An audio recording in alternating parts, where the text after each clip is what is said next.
যখন দেখবেন বৃষ্টি হচ্ছে তখন দোয়া করবেন, দোয়া কবুল হবে ইনশাআল্লাহ।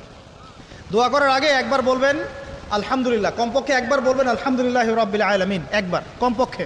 মানে প্রথমে আল্লাহর প্রশংসা করবেন, তারপর একবার দরুদ পড়বেন আল্লাহুম্মা সাল্লি আলা মুহাম্মাদ ওয়া সাল্লিম, তারপর হাত তুলে দোয়া শুরু করবেন। বৃষ্টি পড়ছে, দোয়া শুরু করে দেন, দোয়া কবুল হবে ইনশাআল্লাহ।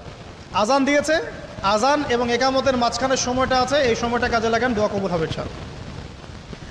নামাজে দাঁড়িয়েছেন, সেজদায় গিয়েছেন, সেজদায় দোয়া করেন, দোয়া কবুল হবে ইনশাআল্লাহ।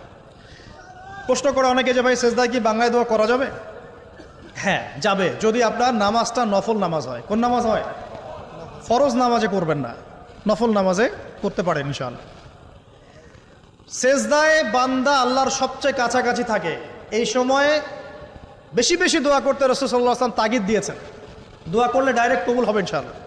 পিতা মাতার খেদমত করে দোয়া করেন, দোয়া কবুল হবে ইনশাআল্লাহ।